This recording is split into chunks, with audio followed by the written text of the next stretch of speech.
Vivre plus longtemps et en meilleure santé, et si la clé venait d'un petit organe oublié des cours de biologie? La reine des ratopnus empêche les autres femelles de la colonie de se reproduire. Comment? Tout viendrait d'une odeur très particulière. Au New Jersey, une météorite a traversé le toit d'une maison et s'est écrasée dans la chambre de nouveaux propriétaires. L'histoire a fait la une des journaux, mais pas ceux que vous pensez, des journaux scientifiques. Bonjour Viviane. Bonjour Thomas, bienvenue à vous sur notre émission Avec D'ici, que vous pouvez retrouver 2 fois par mois. Comme à chaque fois tout au long de l'émission, on vous propose un petit jeu, et aujourd'hui on vous propose de deviner lequel de nous deux est le plus crédible. On sait que vous aimez beaucoup ce jeu-là, donc on espère que cette édition va vous plaire aussi. Au cours de l'émission, Thomas et moi allons vous proposer chacun une histoire qui correspond à cette image. Et ce sera à vous de deviner quelle histoire correspond à l'image en question. Sachant que les 2 histoires seront vraies, mais il n'y en a qu'une qui correspond à l'image. Cette image, la voici. On vous la décrit pour ceux et celles qui nous écoutent en podcast. On y voit un fond marin assez sombre, teinté de bleu-vert et recouvert d'une fine couche de sédiments. On voit des structures brunâtres, rectangulaires et partiellement enfouies qui jonchent le sol, ainsi que des sortes de masses blanches, difficiles à décrire, avec des sortes de bras fins qui ressemblent à une sorte de peigne. Voilà pour la description. À quoi cela correspond-il? On va vous dévoiler nos 2 histoires un peu plus tard dans l'émission. Mais en attendant, vous pouvez faire vos propres pronostics et essayer de deviner à quoi correspond cette image. Et on commence tout de suite avec une actualité, c'est cool, mais on ne s'emballe pas. Vivre plus longtemps et en meilleure santé, c'est a priori le Graal, et c'est ce qu'une nouvelle étude semble avoir trouvé. En tout cas, les débuts d'une découverte. Et pas grâce à un nouveau médicament, pas grâce à une nouvelle morning routine, ni à un complément alimentaire, mais grâce à un organe que nous avons tous et qui est un grand oublié des cours d'anatomie. Ouais, il s'agit du thymus, ce tout petit organe, une glande située dans la partie supérieure du thorax, en arrière du sternum. Il est surtout connu pour son rôle dans le développement et la maturation du système immunitaire. Il a une particularité, c'est qu'il est très actif pendant l'enfance. Il atteint une taille maximale à la puberté, puis ensuite il va rétrécir progressivement au cours de la vie. Et depuis longtemps, on pensait que son rôle dans l'immunité diminuait également tout au long de la vie. Mais cette étude met en évidence un rôle beaucoup moins connu du thymus. Il pourrait aussi contribuer à réguler l'inflammation associée au vieillissement grâce à une molécule appelée la thymuline. Mais ça, au moment de commencer leur étude, les chercheurs ne le savaient pas encore. Eux, ils regardaient à la base l'état inflammatoire des jeunes souris par rapport aux souris âgées en bonne santé. Et ils ont découvert que les souris âgées produisaient beaucoup plus de molécules inflammatoires, d'ailleurs on appelle ça l'inflammaging, et avec l'âge, en fait, le système immunitaire a tendance à rester dans un état d'inflammation chronique de faible intensité, une sorte d'état d'alerte constant qui pourrait donc favoriser la progression de certains cancers et même réduire l'efficacité de certaines immunothérapies. Et on observe une tendance similaire chez l'humain. Ils ont aussi analysé le sang des personnes en bonne santé âgées de 21 à 87 ans.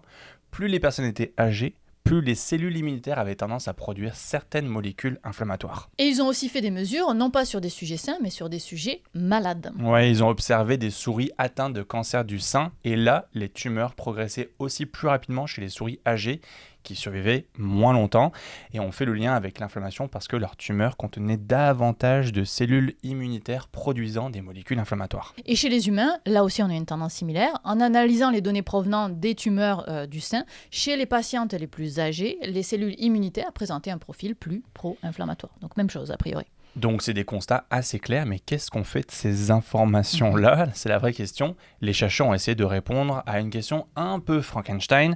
Est-ce qu'un environnement jeune pourrait avoir un effet sur les organismes âgés? Grande question. Ouais. Pour cela, tenez-vous bien, ils ont relié chirurgicalement une souris jeune et une souris âgée afin qu'elles partagent leur circulation sanguine. Ça s'appelle une parabiose. Ce qui est, on s'entend, vraiment intense comme expérience en termes de protocole éthique, vous vous en doutez. Qu'est-ce que ça nous donne au niveau des résultats, Thomas?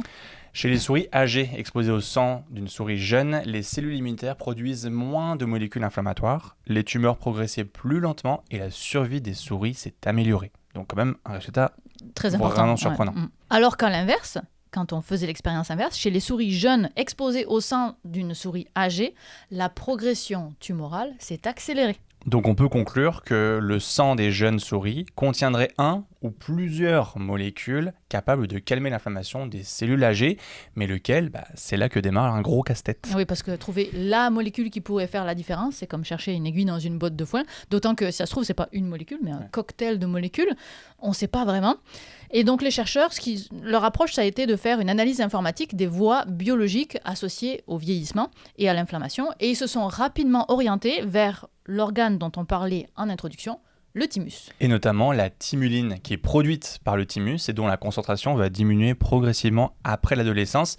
Les chercheurs ont donc testé si en ajoutant artificiellement de la thymuline, on pouvait reproduire une partie des effets observés précédemment avec l'expérience de parabiose. Et ils l'ont testé de plusieurs façons. D'abord sur des cellules sanguines humaines cultivées en laboratoire. Chez celles provenant de personnes âgées, la thymuline a réduit la production de plusieurs molécules inflammatoires. Puis ils ont testé aussi directement chez des souris âgées et la même tendance avec une diminution de cette inflammation. Ça, c'était sur la partie des sujets sains, mais l'expérience la plus frappante de l'étude vient de l'effet sur les tumeurs de cancer du sein.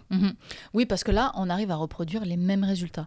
Chez les animaux âgés, à qui on a injecté de la thymuline, on assiste à un ralentissement de la croissance des tumeurs et à une amélioration de leur survie, alors qu'on observe un effet limité chez des animaux jeunes. Et on a aussi une baisse des molécules inflammatoires et une augmentation de l'activité des lymphocytes T qui, eux, sont capables d'attaquer les cellules cancéreuses.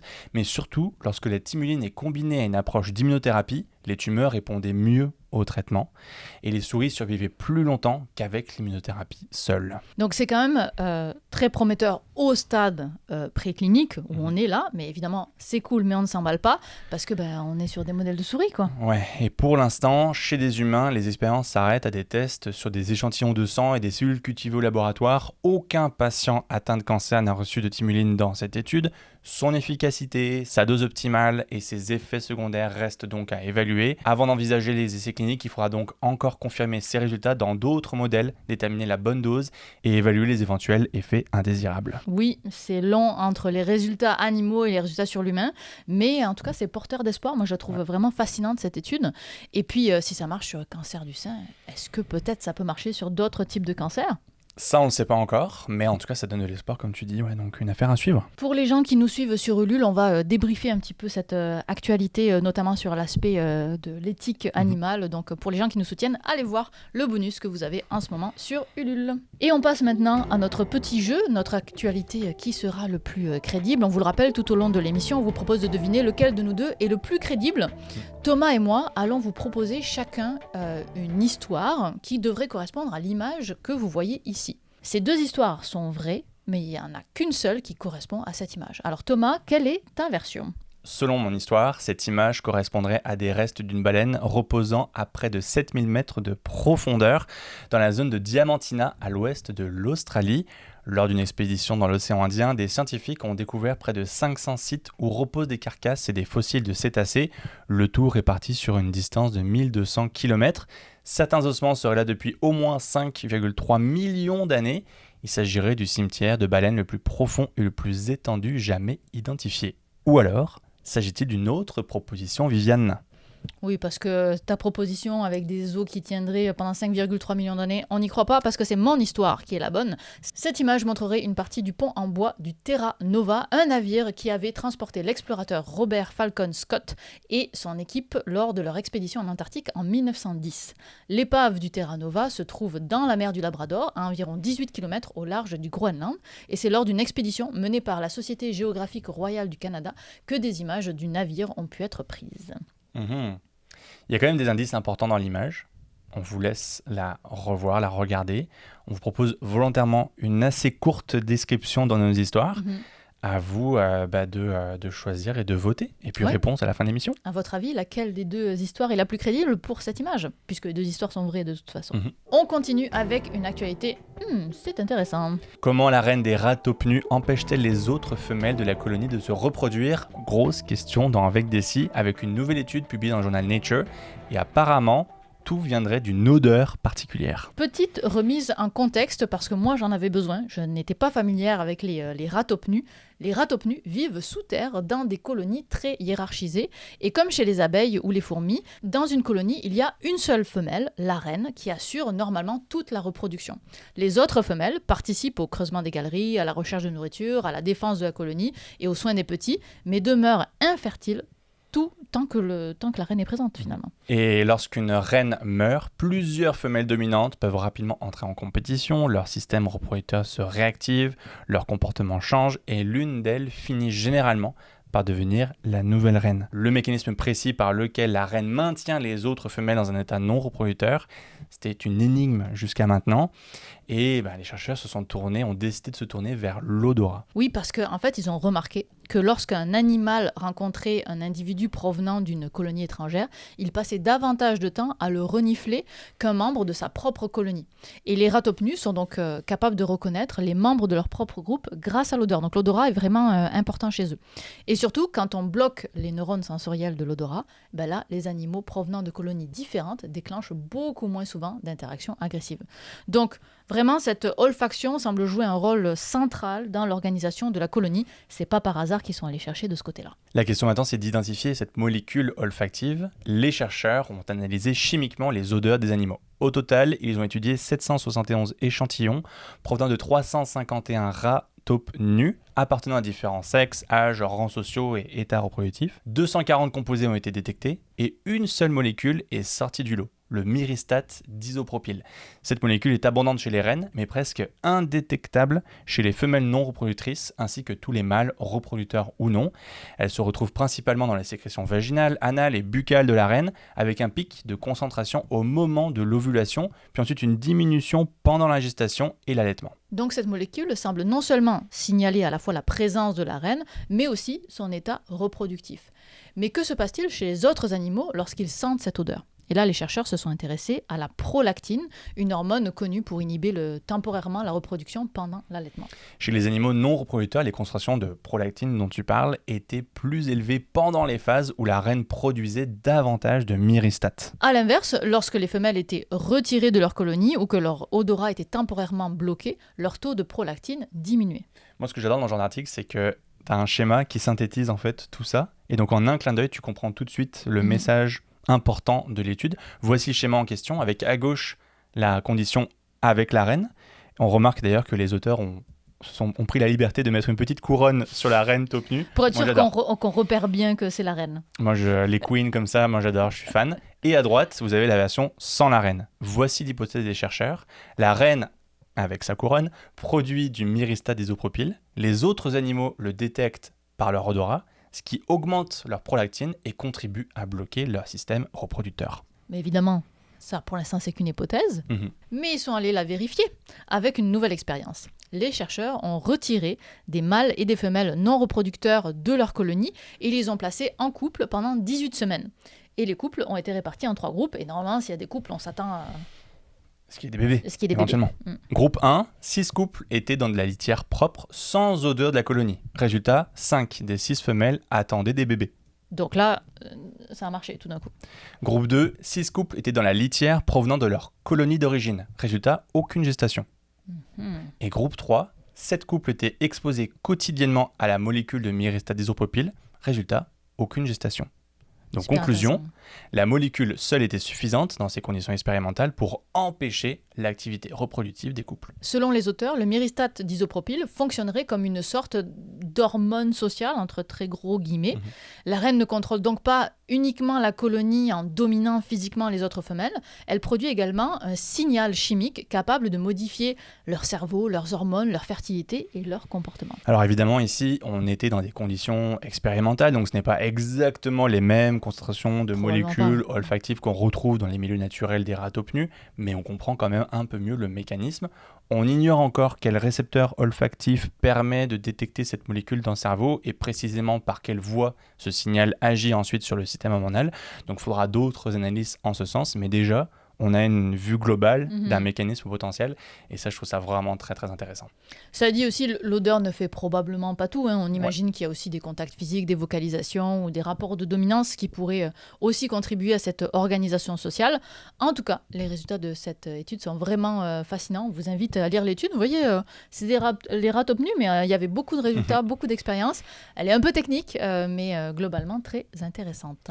Et pour revenir juste rapidement sur le petit schéma vulgarisé, il y a de plus en plus de journaux maintenant scientifiques qui proposent ça de façon à ce que même si des personnes ne sont pas expertes de ce sujet-là, ils arrivent quand même à avoir une image globale de qu'est-ce qu'il faut retenir des résultats principaux. Et donc c'est un travail quand même de vulgarisation à faire, même si on prend des mots qui sont quand même prolactine, genre de mots, c'est quand même assez intense. Mais au moins, avoir ce genre de schéma-là permet d'avoir le message clé tout de suite. Ça fait partie d'un travail de vulgarisation et de transmission des connaissances à des personnes qui sont des scientifiques aussi. C'est pas mal ça le public d'un journal scientifique, mais au moins de pouvoir parler à des personnes qui ne sont pas experts de ce sujet-là. Et c'est ça qui nous permet d'en parler, parce qu'on n'est pas expert des rats top nus. Mais tu as été capable de lire l'étude aussi parce qu'il y a un travail de communication qui est fait. Puis j'ai commencé d'ailleurs par ça. C'est pas mal, quand j'ai vu l'article, je me suis dit, ah ok, le schéma est très clair. Donc probablement que l'histoire, en tout cas qu'on va nous raconter, va être claire aussi. Et c'est pas mal un hook en fait finalement. C'était pas mal une amorce qui m'a comme vraiment attiré. Je me suis dit, bon, on va parler de ça. Let's go. Bien joué les chercheurs. Bon travail de vulgarisation. Bon travail de vulgarisation. On vous rappelle que notre émission Avec Dessy a toujours besoin de vous. Vous pouvez nous soutenir sur Ulule avec plusieurs formules qui ont différents bonus, que ce soit 3 €, 5 €, 10 € ou le montant que vous voulez. Tous les montants nous aident pour faire pérenniser cette émission. Et d'ailleurs, si vous nous rejoignez, vous pouvez changer le cours de l'émission parce que vous allez voter pour la photo du mois. Et on vous en propose toujours 4 sur Ulule. Et c'est vous qui choisissez celle qu'on traitera dans la prochaine émission. La démocratie, mais avec des images scientifiques. Alors pourquoi est-ce qu'on vous sollicite ? C'est parce que notre objectif, c'est que l'émission devienne financièrement indépendante. On approche du 4e palier qui vise à s'assurer que toute l'équipe soit payée. C'est déjà vraiment incroyable pour nous de voir votre soutien pour notre émission. On vous en remercie énormément. C'est ça qui fait qu'on est encore là, très sérieusement. On ne serait pas là sans vous. Donc si jamais vous pouvez nous soutenir financièrement, rendez-vous sur Ulule. Mais faites-le uniquement si vous en avez les moyens. Ça ne doit pas impacter votre santé financière. Quoi qu'il arrive, elle doit penser avant nous, avant cette émission-là. En revanche, tout le monde peut aider, même de façon non financière, en partageant nos émissions, en likant, en commentant et en boostant nos vidéos. Ça fait vraiment des grosses différences quand vous interagissez avec les vidéos, quand vous les partagez. C'est vraiment ça qui fait aussi pérenniser l'émission. Et puis aussi, n'hésitez pas à nous suivre sur Instagram. On a dépassé les 1000 followers cette semaine, je pense.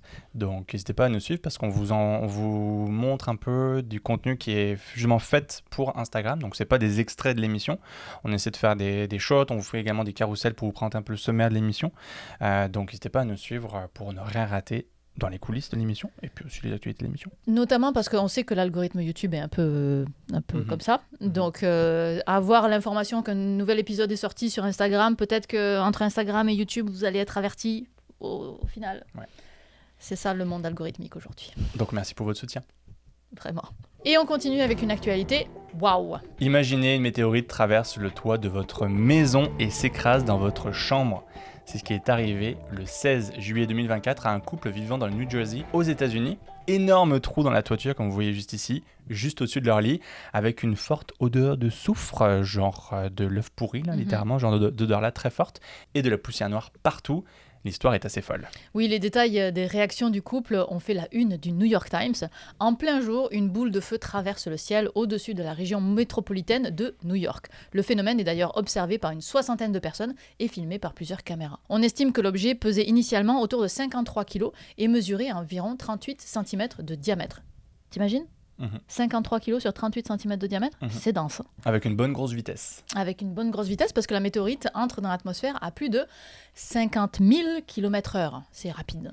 Ouais. La majeure partie de la météorite se désintègre dans l'atmosphère, mais un gros fragment survit et termine sa course dans la maison du couple. Environ 1,35 kilos de matière ont été récupérés. Comment ? Grâce à la minutie du couple. Et c'est pas mal ce genre de détails dans l'histoire qui m'a beaucoup plu en fait en préparant cette actu. Le couple a réagi de manière exemplaire et méthodique. Premier réflexe, ils ont appelé la police et les pompiers pour leur demander de l'aide. qui leur ont gentiment répondu qu'ils ne traitaient pas ce genre de mandat. Oui, j'imagine la formation. Ouais, c'est ça. La formation des pompiers, de la police. La liste de tâches. Gérer des crises avec une météorite dans les maisons. Non, ça fait pas partie. On n'a de pas la de tâche. protocole pour ça. Pas de formation, dames. désolé. Non. Donc, ils se sont débrouillés tout seuls, par eux-mêmes, pour chercher un spécialiste du domaine. Et ils sont tombés sur un astronome amateur, Mike Hanke, qui leur a donné plein de conseils pour procéder correctement. On s'entend que ça ne doit clairement pas lui arriver tous les jours d'avoir ce genre d'appel-là, mais ça lui est arrivé donc cette année-là, en 2024. Les propriétaires ont alors manipulé les fragments avec des gants. Ils les ont placés dans des contenants en verre, recouverts d'aluminium. La roche a donc été récupérée avant d'être exposée à la pluie ou au sol, deux sources qui sont importantes de contamination.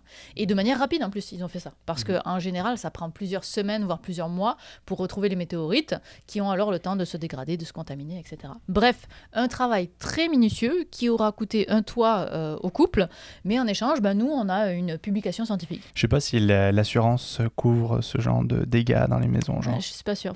J'aimerais bien regarder mon assurance habitation, voir si il faut que je vérifie la mienne j'ai aussi, cet alinéa-là, mais je suis pas sûre de le faire rajouter non plus. Non, c'est ça. Non, ça doit être possible. Tu penses que c'est possible, ça? Je sais pas. Ça, honnêtement, je sais pas comment ça se passe. Mais tu sais, on est en Amérique du Nord. Si tu payes, tu peux. Ouais, c'est ça, c'est vrai. Ouais. Compagnie d'assurance en plus, ça c'est sûr. Ouais. On va rajouter Astérix en bas. Voilà. Et oui, parce que cette météorite a fait l'objet d'un article dans le journal Science Advances. Selon l'analyse des chercheurs, la météorite baptisée Hillsborough, pour le nom de la ville où se trouvait cette maison, appartient à la famille des chondrites carbonés de type CM. On ne rentrera pas dans le détail parce que c'est vraiment une grande famille avec beaucoup de membres dans cette famille des chondrites carbonés. C'est pas le sujet. C'est pas le sujet. Ici, on parle de simplement CM. Ce sont des météorites formées au début de l'histoire du système solaire. Et cette météorite est particulièrement intéressante parce qu'elle n'est pas uniforme. C'est ce qu'on appelle une brèche, autrement dit une roche formée de nombreux petits fragments compactés ensemble après des collisions. Et parmi eux, les scientifiques ont découvert quelques minuscules fragments anormalement riches en sodium. Et ce sodium est surtout concentré dans les fissures de certains cristaux. On vous le montre ici. C'est comme si un liquide très salé avait autrefois circulé dans la roche avant de disparaître. Et on précise bien autrefois, parce qu'ils n'ont pas retrouvé de l'eau liquide dans la météorite, ils ont retrouvé des traces chimiques laissées par son passage il y a des milliards d'années. Ce liquide était probablement une saumure, autrement dit de l'eau très riche en sel. Or, le sel abaisse le point de congélation de l'eau et peut donc lui permettre de rester sous forme liquide sous 0 degré. L'hypothèse des chercheurs, c'est que ces saumures ont autrefois circulé sous la surface de l'astéroïde et ont peut-être contribué à provoquer des réactions chimiques complexes au cœur de l'astéroïde.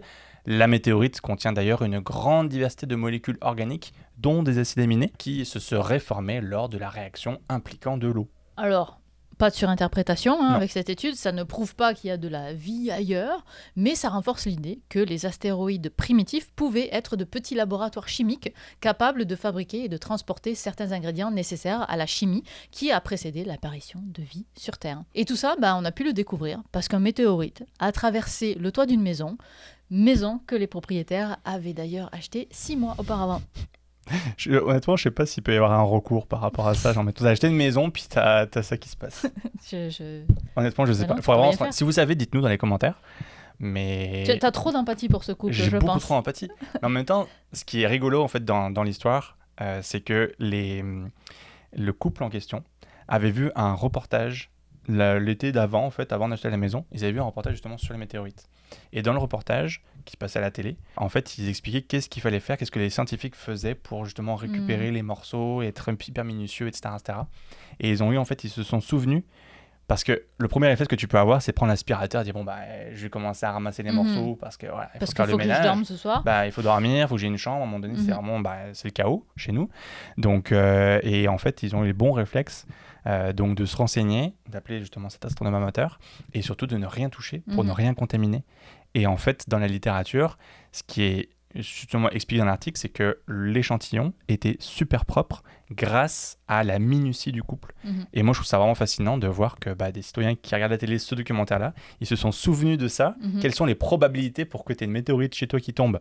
Elles sont très proches de 0, mais visiblement pas nulles. Et pourtant, ils ont bien réagi, ils ont fait ça correctement pour le bonheur et la beauté de la science. C'est quand même assez incroyable comme histoire. C'est assez ouf. Ouais. Mais est-ce que c'est aussi incroyable que l'image qu'on a ici où on vous demandait de deviner lequel de nous deux était le plus crédible? Est-ce que vous aviez trouvé la réponse? Dites-nous. Et la bonne réponse, Thomas, c'était laquelle? C'était la mienne. L'image ne montre donc pas le pont d'un navire englouti, mais bien des ossements de baleines reposant à près de 7000 mètres de profondeur, avec un petit peu de faune qui occupe l'extérieur de ces squelettes. On vous montre d'autres images d'ailleurs de ce cimetière de baleines le plus profond et le plus vaste jamais documenté. Selon les techniques de datation, certains des os seraient là depuis près de 5,3 millions d'années. C'est une aubaine évidemment pour les écosystèmes. Pourquoi ? Parce que dans ces profondeurs, c'est un désert alimentaire. Donc quand une baleine coule au fond de l'océan, ça apporte tout un tas de matière organique, donc une immense source de nourriture pour les animaux vivant en profondeur. Quant à l'histoire du Terra Nova, l'histoire est vraie mais ne correspondait pas à cette image. Les vraies images, les voici. Elles ont été prises par la Société géographique royale du Canada en partenariat avec la Woods Hole Oceanographic Institution. L'équipe scientifique a plongé jusqu'à l'épave à bord d'un submersible qui a été le premier submersible à avoir emmené des personnes sur le site de l'épave du Titanic. Et les scientifiques ont photographié ces structures en bois qui sont très reconnaissables même après plus de 80 ans sous l'eau. Avec l'objectif évidemment d'en créer un modèle détaillé en 3 dimensions. Pour la petite anecdote, ce navire transportait l'équipe de l'explorateur Robert Falcon Scott en voyage vers l'Antarctique en 1910. Il avait l'objectif d'être le premier humain à atteindre le pôle sud.